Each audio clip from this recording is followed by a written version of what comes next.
Yeah, I confess, Father, I confess, 'cause I've been living wrong. And what's good to all my brothers and sisters out there in the world? This is your boy Fat Boy Fish, and I'm right back at it with my topic for today. And today's topic, I wanted to get into my intermission before I start my show for today. And my intermission talk was, what is the difference between our grandparents' generation and the generation that you see here now today? Now, I tell you for start, the difference between us to them, nowadays you see grandparents at the age of 40 years old. Is that bad? Is that good? They say people are living longer, so I can't even call it on there. Is it good or is it bad? Being a grandparent at 40, 45, 40 years old, is that a good thing or a bad thing?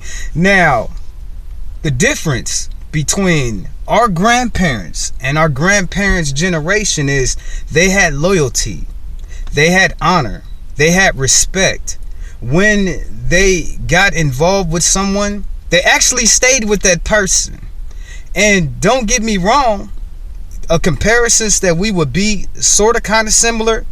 We have a lot of children. We do. We have a lot of children out of wedlock. But the difference between your grandparents' generation and my generation, anybody from the age of 18 to 40, this generation I'm talking about, it could even push almost 50.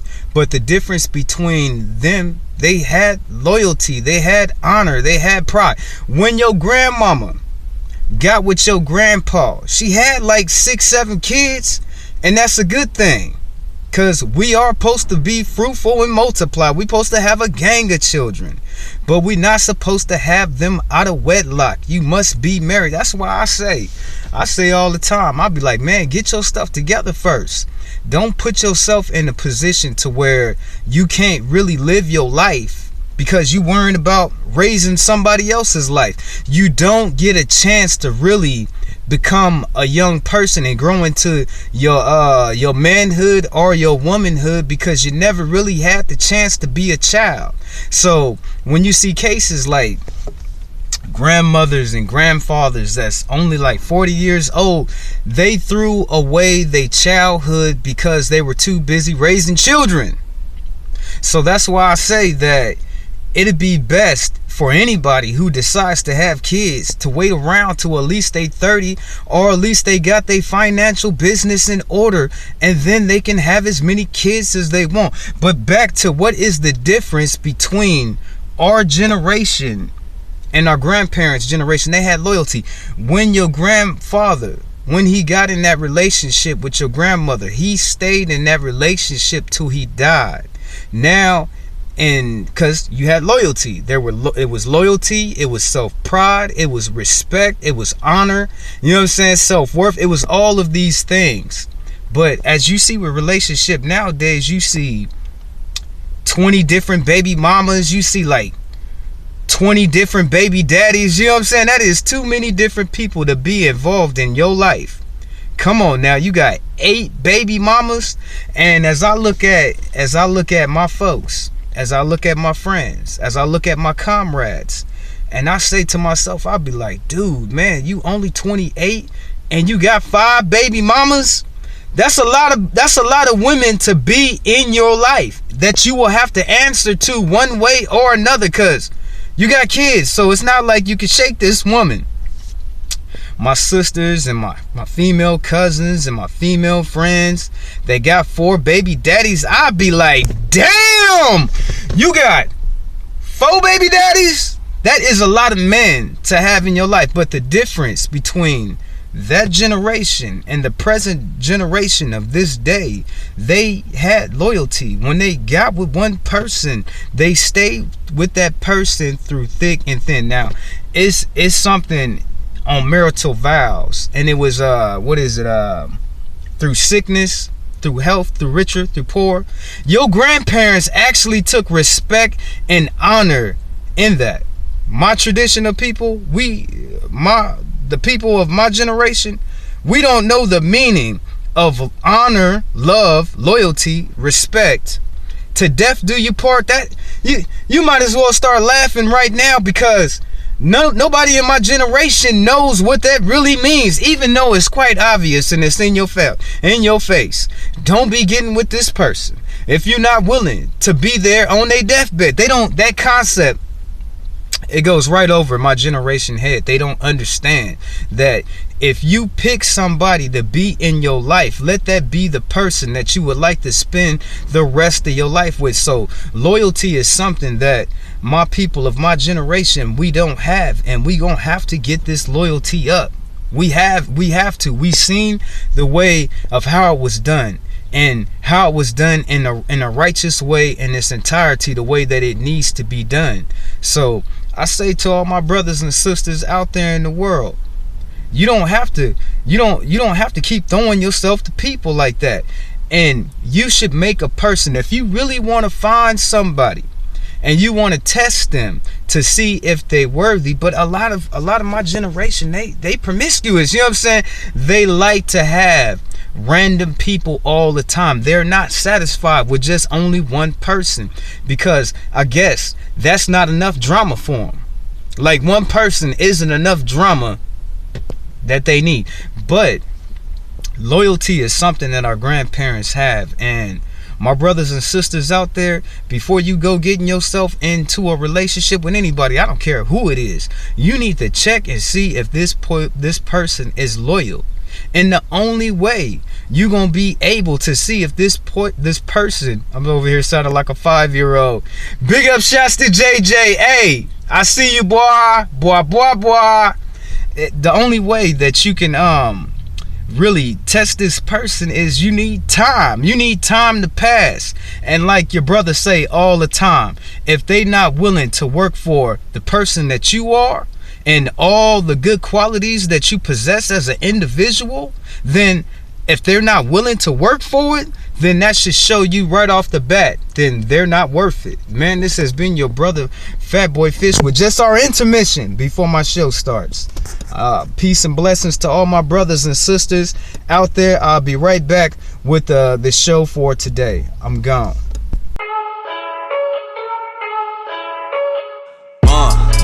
Yeah, I confess, Father, I confess, 'cause I've been living wrong. And what's good, family? It's your brother Fatboy Fish, right back with our daily topic for today. And today's topic is the border. Now, I don't know if y'all seen pictures of the construction. I don't know if you seen the whole border and how bad it looks. It looks shot. It looks toe up. It looks raggedy. It looks like we need to invest some money in the border. And a lot of people will sit there and they'd be like, why you care about the border? Now, Trump, he said that he wanted to fix the border because of immigration. Now, me, I really could care less about immigration, because I feel like this: everybody else who come to the country, they get treated good. You know what I'm saying? They get treated good. They get treated nice. They don't get the black treatment. As I look at other foreign people who enter this country, I look at them like, man, it took my people 400 years to get in the place that you are now. All you did was hop on the bus, hop on the plane, hop on the boat, and fly or go through the ocean to get here. Excuse me. My people, it took them 400 years of being tortured, of being raped, of being murdered, of being dehumanized, just to be on the level that any foreign person can get right away. They get it right away. So I look at that like, man, I don't have no say. I don't really have no say on it. I just look at them in shock and amaze like, damn.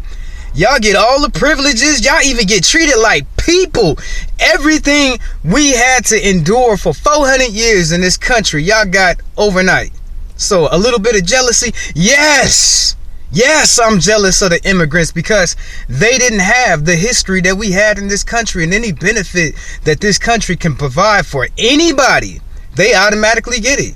Am I wrong for saying that? So many different people out there is gonna be like, oh, Fat, you wrong for saying that. We supposed to lift out our hand. Whatever, man, whatever. Now, today's topic is the border. Now, the only reason why your boy Fatboy Fish, why I'm concerned about the border, if you know anything about how illegal guns get to this country, they get smuggled in through the border. And it doesn't necessarily have to be weapons coming from Mexico. It could be South America, as far as I know, because it's a lot of smuggling going through from South America. And you know, checkpoint Mexico, so they get the blame for all of it. I feel sorry for them. It's like if the Mexican people was only doing 10% of the smuggling, they get blamed for the whole 100%. So yeah, I feel sorry for them. But back to this border. Now, there's a lot of illegal guns that's entering in this country, and if you look at all the crimes, if you look at all the murders, half of these murders and half of these crimes are being committed by people who not able to buy a gun legally. So, excuse me, family. Excuse me, folks. So, if you can stop it at the border, you know what I'm saying? If you can stop these illegal guns from entering this country, how many different people will be saved? How many people won't have to lose their life from some criminal getting a gun out on the street that it be no way? And don't get me wrong, I know it's still a small possibility of a gun owner being irresponsible, but that doesn't happen a lot. Or somebody stealing that person's gun and they having a gun and still committing that act. Okay, I see that as a possibility. I know that. But if you could stop guns from entering this country via through Mexico, how many different American lives will be saved? How many houses not broken into? How many people not jacked and robbed and murdered because of some illegal gun that was purchased in another country that was smuggled here? Now, another thing that let me go ahead and read this article real quick. So, illegal guns, you got all these illegal guns being poured. And if you know anything about America, we're one of the biggest manufacturers of firearms in the whole world. In the whole world, the only people that would be up over us is like Austria or something like that. We're one of the biggest gun manufacturers in the whole entire world. Why are we getting guns smuggled into the country if we supply the whole world with armory and guns? That does not make no sense. So that lets me know a lot of criminals like to buy illegal guns and commit acts of harm and horror and all of that. So we got to stop it somewhere. You know what I'm saying? We got to stop them from getting these guns. Now, let me read this little small bit of article that I stole earlier today.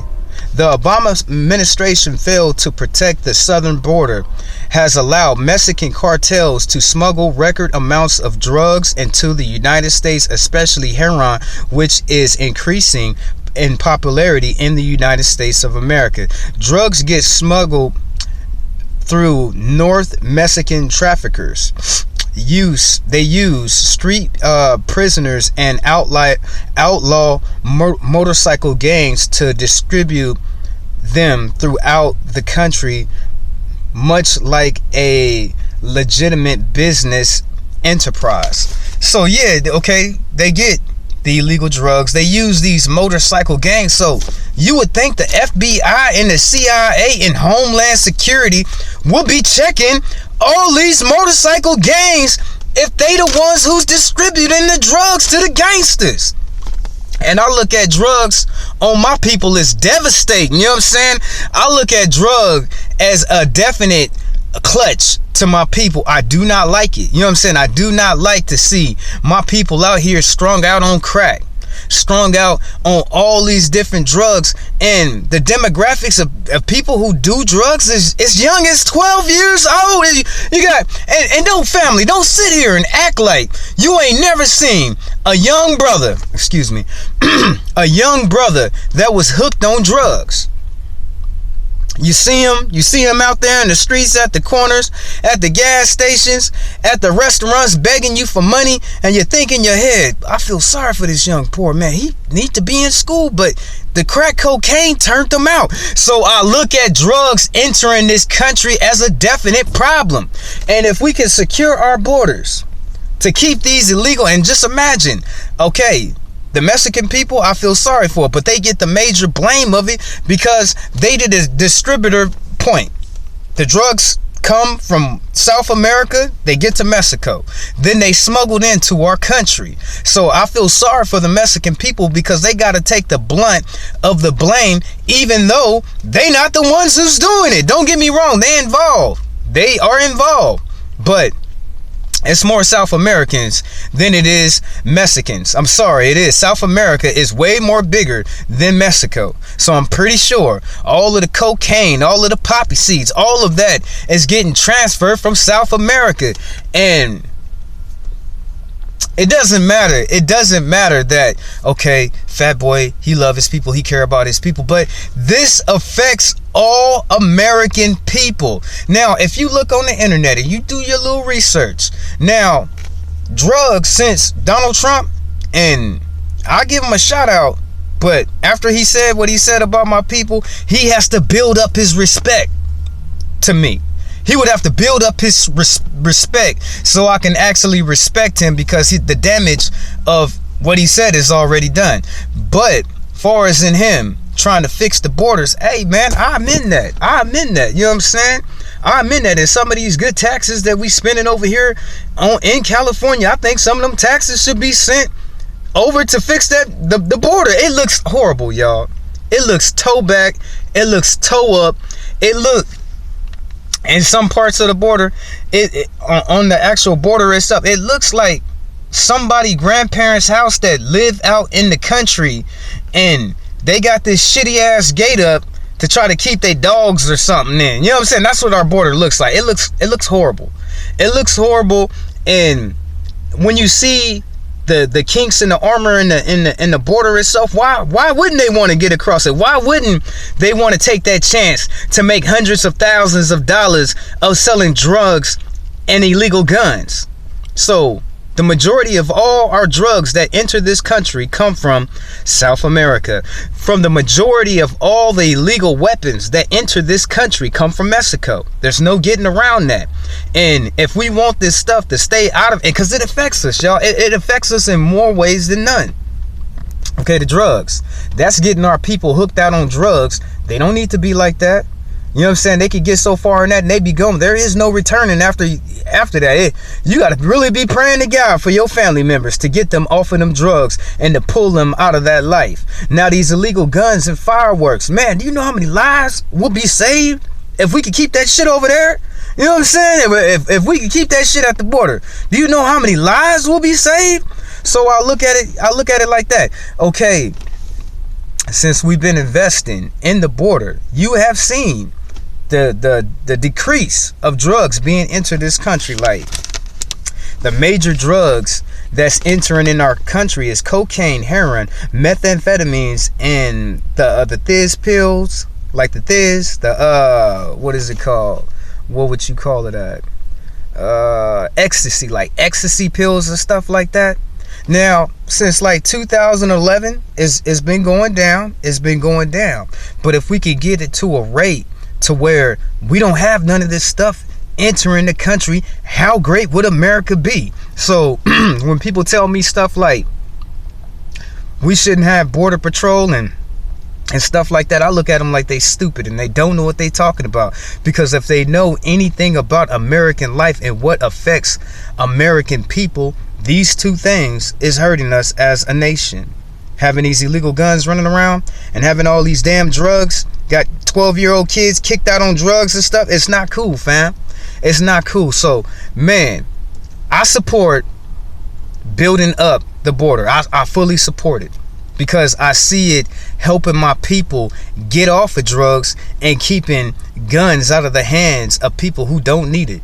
Because if you do a crime and you deem yourself unworthy and of taking your amendment rights away from you, then you shouldn't have one in the first place. You're not even worth it like that. Now, man, this has been your brother Fat Boy Fish with our talk for today. Peace and blessings to all my people out there in the world. Remember, black love, black pride, black peace, black understanding. It starts with us giving in to our own selves. And I'm not just pointing the finger at everybody. I'm giving in to my brothers and sisters too. Y'all make sure y'all have a peaceful, blessed day. This has been your brother, Fatboy Fish.